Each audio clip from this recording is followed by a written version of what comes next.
Welcome back, Petro enthusiasts across the world. This gas pump found in an old barn in California was built around 1932, and my challenge is to find out whether I can actually make this thing run again after all these years of sitting idle.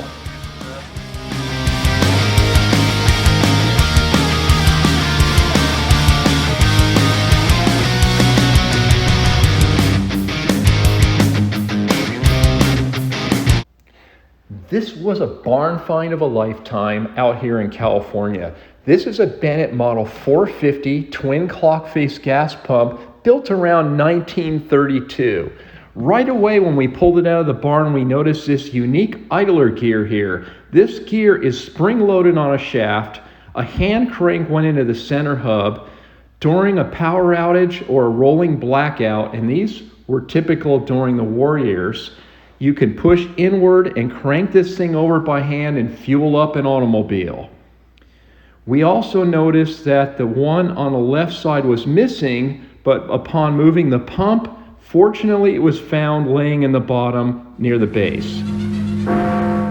After a final warning to Hitler, which was ignored, Britain and France declared war on Germany at 11 o'clock on September the 3rd, 1939. The state of war once more exists between Great Britain and Germany. For it is evil things that we shall be fighting against. Brute force, bad faith, injustice, oppression, and persecution. Our lamps on our bikes were very dim. You couldn't see much. In the blackout, a dark night, you couldn't see anything. All headlamps were reduced to slits of light during the blackout, and petrol was in short supply.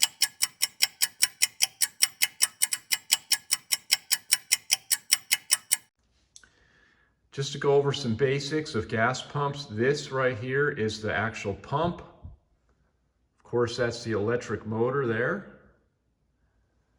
This is called an air separator. Bennett calls it an air eliminator, as you can see. That basically allows you to prime and get the air out of the pumping system to avoid cavitation. And then if you look up inside here, that is the meter. And basically the fuel flows through the meter. And that's what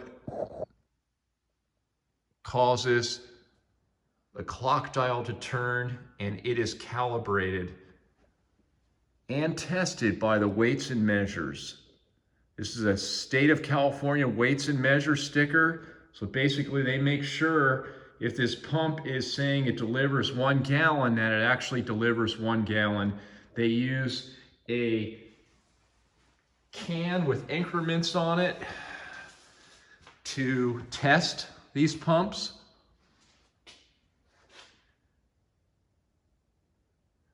So the first thing I'm going to do is I'm going to lubricate the motors. You can see there's an oiler right there. I'm going to lubricate both motors. I'm going to go ahead and lubricate the bushings for the pulleys.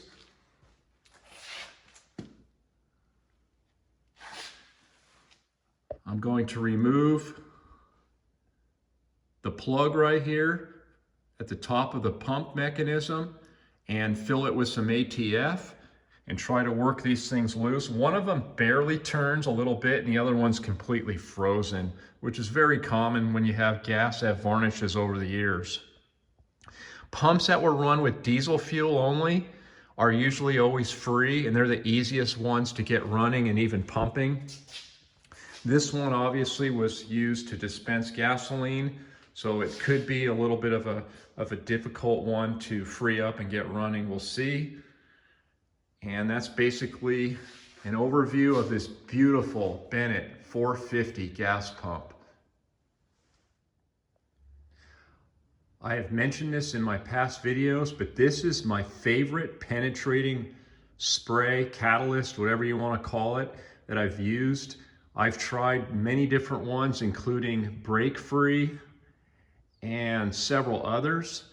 This stuff seems to work the best for me because it really creeps into tight spots, and I use it every day in the shop. Okay, the first step here is to do a lot of lubricating.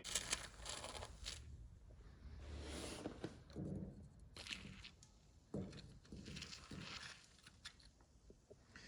can see how it just foams up when you spray it. It foams and it creeps into real tight clearances. It's amazing. Sometimes I have things stuck at the shop on a car and I'll just let this soak on there for a while, and it takes very little effort to break things loose afterwards. I'm also going to take this loose right here and fill up that chamber with some ATF and some penetrating spray. That's for basically priming the pump. Only that unit has it. This unit over here does not have it.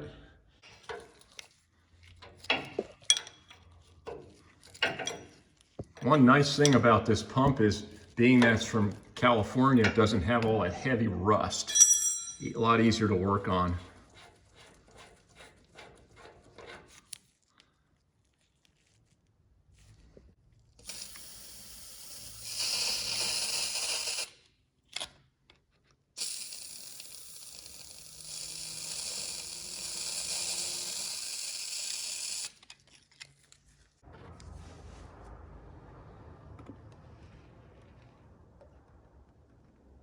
Put a little ATF in there, it's not going to hurt.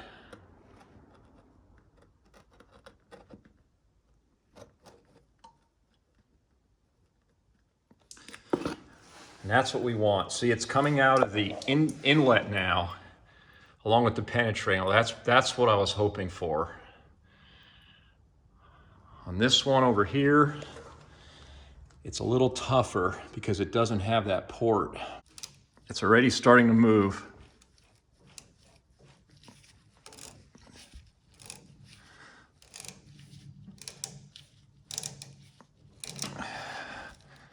Yeah, this is gonna run. I know it will run. May have to buy some new belts. We'll see. The belt is super crunchy. You can hear the sound of the dryness of the belt. Oh, it's getting freed up real nice.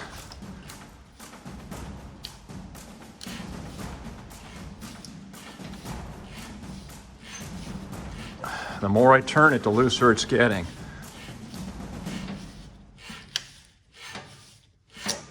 All right, now to work on this one.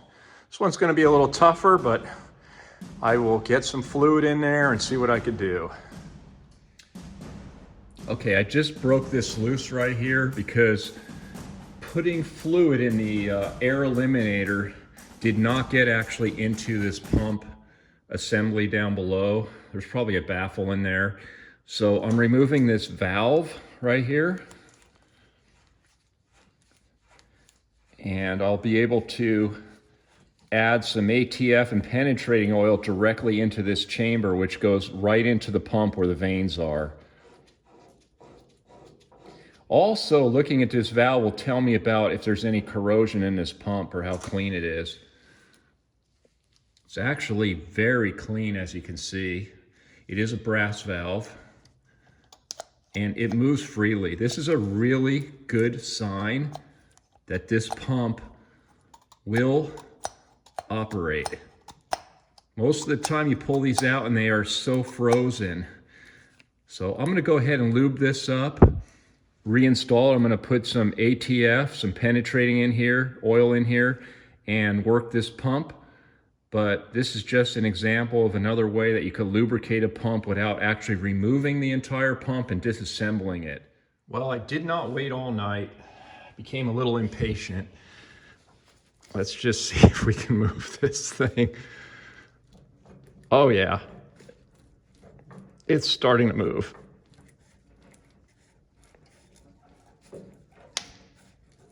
And the belt wants to break.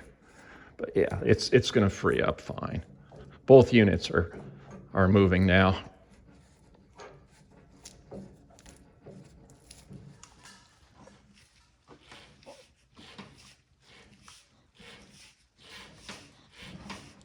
I just broke this loose.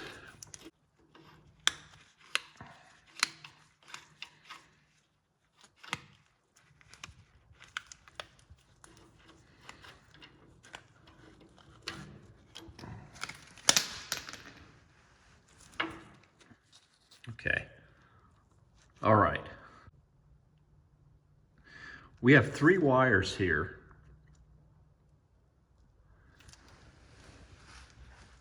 And 3 wires right here. So I just need to figure out what to power up here.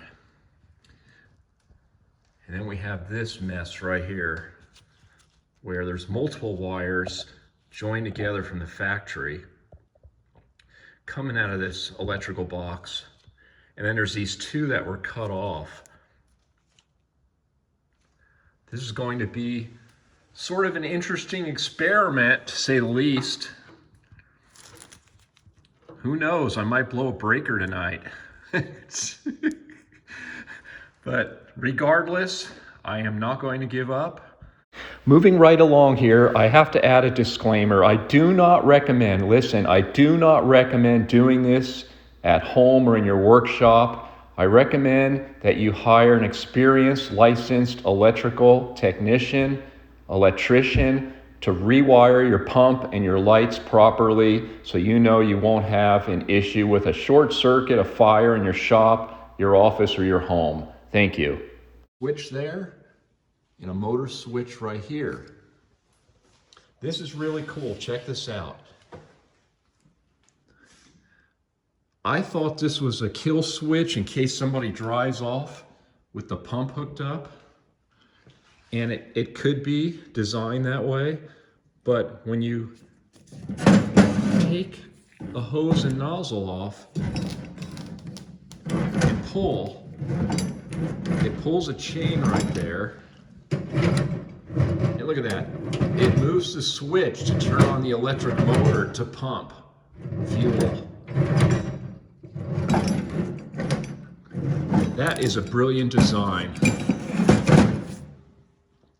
So obviously, if somebody drove off with the nozzle in their gas tank,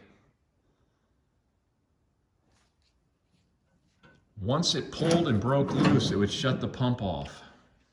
The fact that this gas pump had dual motors with motor switches, a light switch to 2 different light manifolds made it very difficult to figure out the wiring configuration.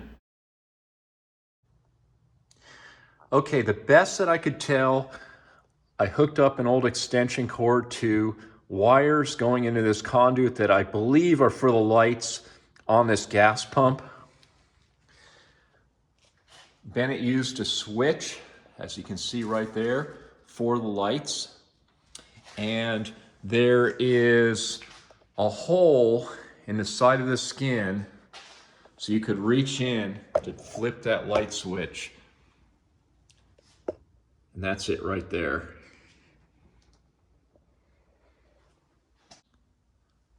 Okay, I'm gonna flip the switch here. And yes, look at that, we have lights. Nice. Okay. Looking good. Although I don't see lights on this side for some reason. Maybe the bulbs are burned out. What I want to do here is open up these upper skins. I have not done this yet. I'd like to look inside at the clock face mechanisms, see what condition they're in. So very easy to flip open.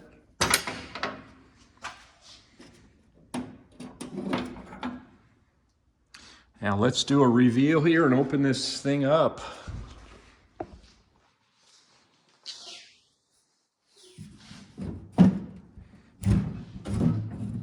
It's nice because these upper portions are hinged. Wow, the face is beautiful on this side. Oh, it's missing the bulb completely on this side here. Oh my goodness, check it out. This has original price glass on this side. If you look at the front, you would never know. Somebody wrote 29 cents over the paint. Let's check out this one.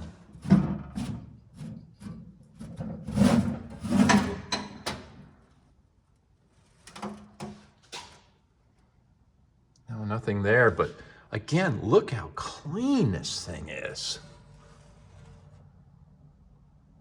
It's beautiful. I mean, these faces look like they've been preserved for so many years.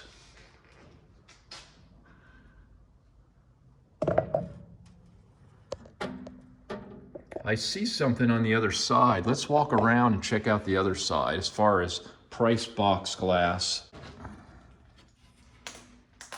Oh yeah, there's another one, 15 cents and a half. Notice this right here. This is an explosion-proof glass dome over the light bulb. These were used primarily on the West Coast to prevent the bulb from shattering, causing a spark that could cause a fire or an explosion.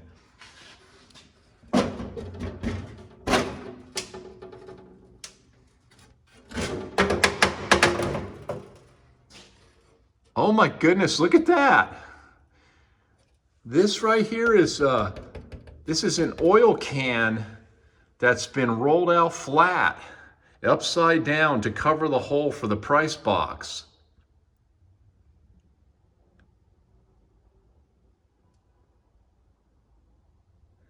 That is cool. I really like that.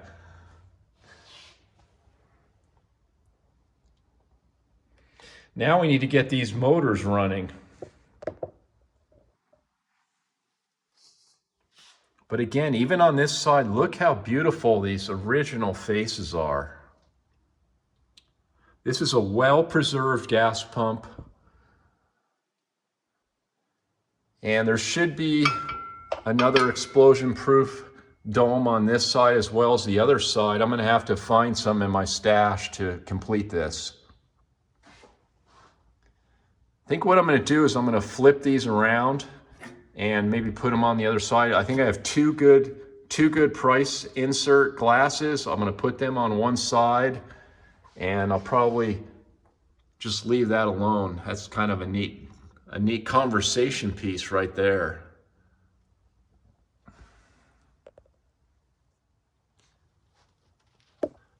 These are some explosion-proof domes from my collection.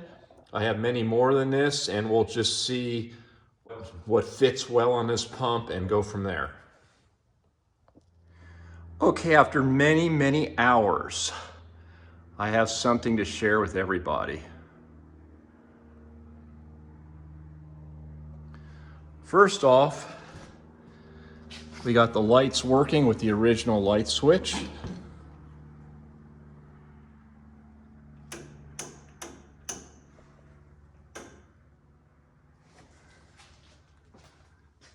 You can see the Pricer glass is revealed now. I did some stripping and some cleaning, and they look absolutely original, beautiful to match the pump.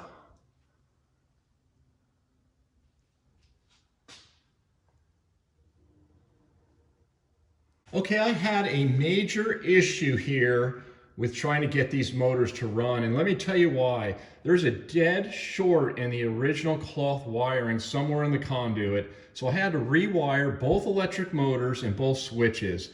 I didn't want to bore all of you with all that detail, but that's what it took, and we are going to fire these things off right now and see how it runs. Okay, we're gonna hit the original switch here to reveal a running left side. Let's go ahead and fire off the right-hand one.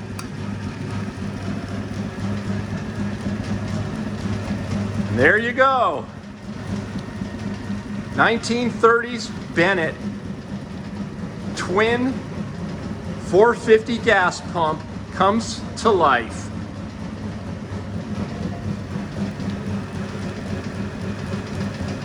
The belts are kind of shredding, as you can see.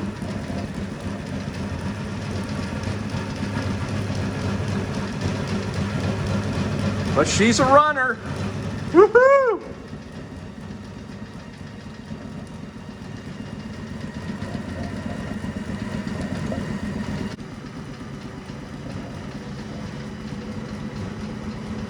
probably pump fuel if I tried.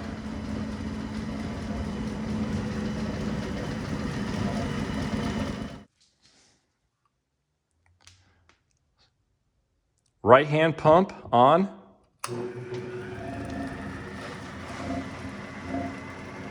Left pump on.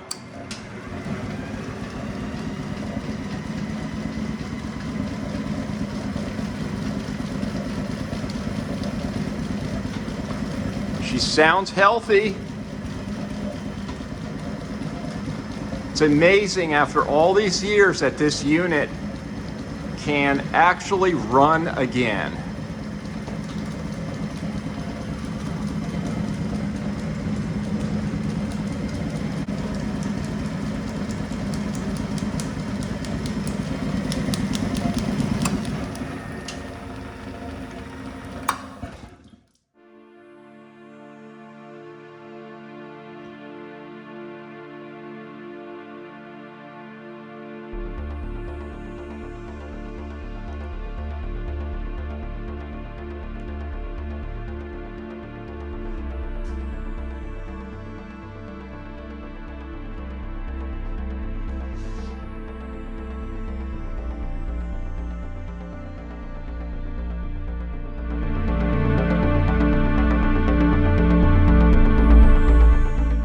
Thank you for watching another one of my videos. I hope you enjoyed this presentation.